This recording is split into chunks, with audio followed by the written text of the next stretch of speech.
Right now, you probably have dozens of apps on your phone, a streaming platform with thousands of things to watch, a podcast for almost every topic imaginable, and somehow you still get bored. So here's a question most people never stop to ask. What did ancient humans do when they got bored? Not medieval humans, not ancient Romans, not even ancient Egyptians. We're going much further back than that. 100,000 years ago, 200,000 years ago, when there was no writing, no art, no music, no language, just humans sitting there with nothing to do. And the answer changes everything we think we know about creativity. But first, did boredom even exist back then? This is actually a real scientific debate. For a long time, researchers assumed our earliest ancestors were simply too busy surviving to feel bored. Every waking hour was spent hunting, gathering food, building shelter. There was no free time. But that assumption turned out to be wrong. In 1966, anthropologist Marshall Sahlins published a paper that completely changed the conversation. He spent years studying the Kung people of the Kalahari Desert, one of the last groups on Earth still living something close to the original human lifestyle. And what he discovered was surprising. On average, they only worked around 15 to 20 hours a week. That's it. Not per day, per week. The rest of the time, they rested, talked, sat around, or did nothing in particular. Sahlins called them the original affluent society, not because they owned things, but because they had something modern humans barely have anymore: time. More free time than most people today will ever experience. So the question isn't whether ancient humans felt bored. The real question is, what happened when they did? Let's start with the obvious answer. They played. That sounds simple. It isn't. In 2010, archaeologist Francesco De Rico and his team studied a collection of shells discovered in Blombos Cave in South Africa. The shells were around 75,000 years old. Tiny holes had been drilled through them, and they were covered in red ochre. These weren't tools. They weren't weapons. They weren't food. Someone sat down 75,000 years ago with spare time and made jewelry. That's one of the oldest known art objects in human history, and it may have started with boredom. But here's the fascinating part. Making those beads would have taken hours, maybe even days. Drilling through shells using stone tools, without electricity, without metal tools, without modern distractions. That's a very long afternoon.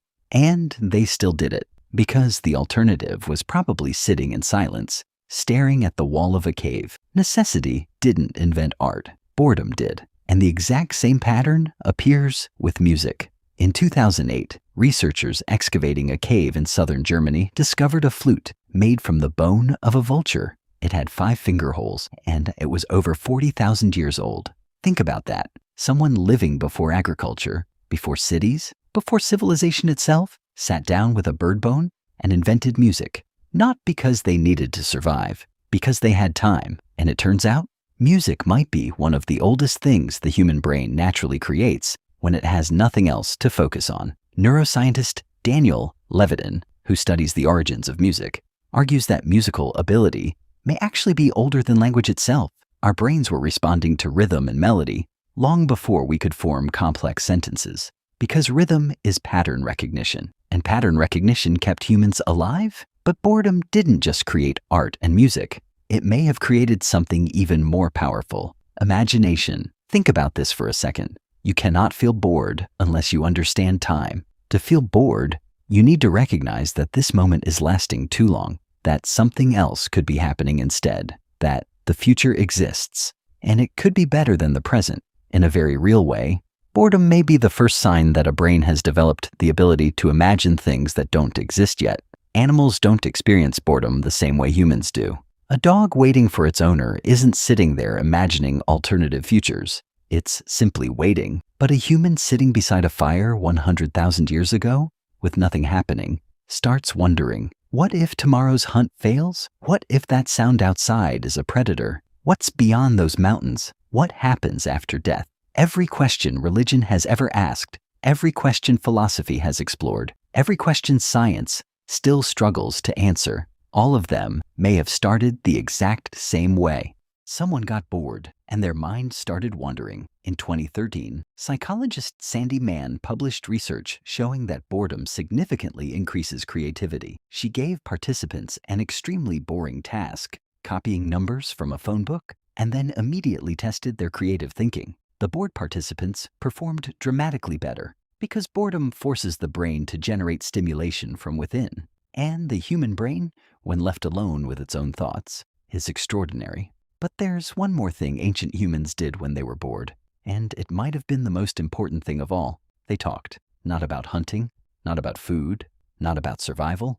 They told stories. Anthropologist Robin Dunbar, the researcher famous for discovering that human social groups naturally cap around 150 people, spent years studying what humans talk about when they aren't discussing anything important. And his conclusion was fascinating. Roughly 65% of human conversation is social gossip. Who did what? Who said what? What happened to someone you both know? At first, that sounds meaningless, but it wasn't. Dunbar argues that language itself may have evolved mainly for social bonding. Before language, primates bonded by grooming each other physically. But grooming takes time, and it only works one-on-one. Language changed everything. Now humans could bond with entire groups at once, around a fire, telling stories, laughing, talking about people who weren't even there. You could build trust without physical contact. Human civilization may not have emerged because we needed better hunting strategies. It may have emerged because bored humans started talking to each other. Boredom invented gossip, and gossip helped invent society. So here's where all of this leads. 75,000 years ago, someone sitting in a cave made a bead. 40,000 years ago, someone else made a flute. And somewhere in between, humans sitting around fires with nothing to do began asking impossible questions. Questions about death, questions about the stars, questions about why the world exists at all. Some of those questions became religion, some became science, some became art, and some eventually became you, lying awake at 2 a.m., staring at your ceiling, with your phone resting on your chest, thinking about nothing in particular. And here's the part nobody really talks about.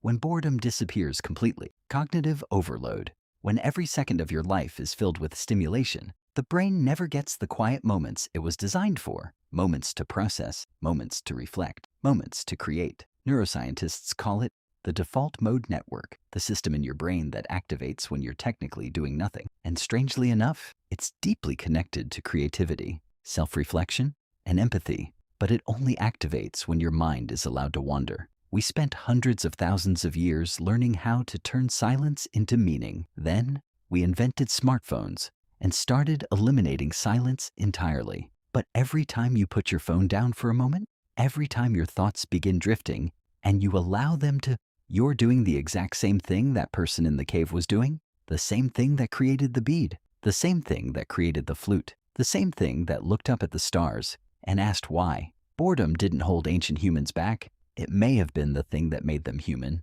And maybe, if you let it, it can still do the same for you.